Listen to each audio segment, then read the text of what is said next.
તો સૌપ્રથમ દીપડા રજાડશે નહીં, તો જવાબ આવશે સયાજી રાવ.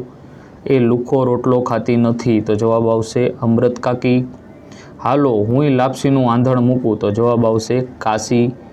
રેવા તો ભાવનગર, તો જવાબ આવશે વસે સંઘજી.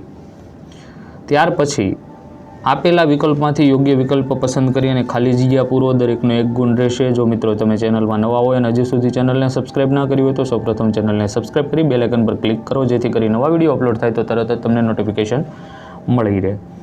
ગાંધીજીના ભાઈને ખાલીજીયા રૂપિયાનું દેવું હતું, તો 25. ખાલીજીયાએ કહ્યું આપણી સનાતન છતાં નિત્ય નૂતન સંસ્કૃતિ છે, તો યાસ્કાચાર્ય. ત્યાર પછી યમરાજ ખાલીજગ્યા પર બેસીને આવ્યા હતા, તો પાડા. ખાલી જગ્યાના નાચગાનથી ઇન્દ્ર રાજા પ્રસન્ન થઈ ગયા હતા, તો જવાબ આવશે દેવાંશી. વિડીયો પસંદ આવે તો વધુમાં વધુ શેર કરવાનું ભૂલતા નહીં. નીચેના પ્રશ્નોના એક વાક્યમાં ઉત્તર આપો. કિશોર વયે નાનજીભાઈમાં કેવા પ્રકારની સાહસિકતા હતી? તો કિશોર વયે નાનજીભાઈમાં અણદીઠેલી ભૂમ પર પગ મૂકવાની સાહસિકતા હતી. માણસ ખરેખર વિકલાંગ ક્યારે બને છે? તો માણસ જ્યારે હાર કબૂલીને પ્રયત્ન છોડી દે છે ત્યારે ખરેખર એ વિકલાંગ બને છે. ત્યાર પછી 3-4 વાક્યમાં ઉત્તર આપવાના છે.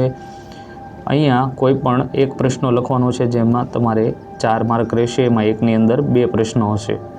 કીડીઓના પરવારની લેખકે કઈ ચિંતા વ્યક્ત કરી છે?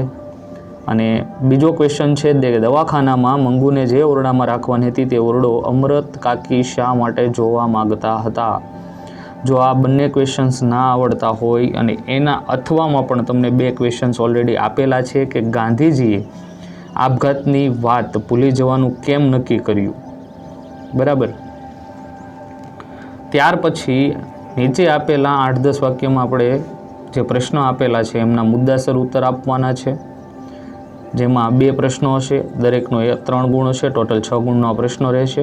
જેમાં ગોપાળ બાપા પાઠના આધારે સયાજીરાવ ગાયકવાડ વિશે તમારે પરિચય લખવાનો છે. જે તમે ભણ્યા છો એ જ પરિચય અહીંયા લખવાનો છે. અને બીજો ક્વેશ્ચન્સ છે કે પ્રકૃતિ, વિકૃતિ અને સંસ્કૃતિ વચ્ચેનો ફરક દર્શાવી સંસ્કૃતિ વર્ધન કોને કહેવાય એ સ્પષ્ટ કરવાનું છે.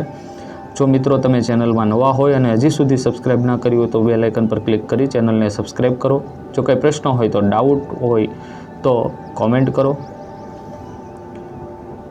ત્યાર પછી એના ઓપ્શનમાં આપણને આપેલું છે કે સોડાની મહેમાન ગતિનું વર્ણન કરો. આવા જ વિડીયો ક્રમશઃ એક પછી એક દરેક વિષયના સેક્શન વાઇઝ આપણી ચેનલની અંદર અપલોડ થતા રહેશે, તો જોવાનું ચૂકતા નહીં. અને મિત્ર સર્કલ સુધી શેર કરવાનું ભૂલતા નહીં. વિડીયોને ધ્યાનથી જોવા બદલ આપ સર્વ વિદ્યાર્થી મિત્રોનો ખૂબ ખૂબ આભાર. Thank you.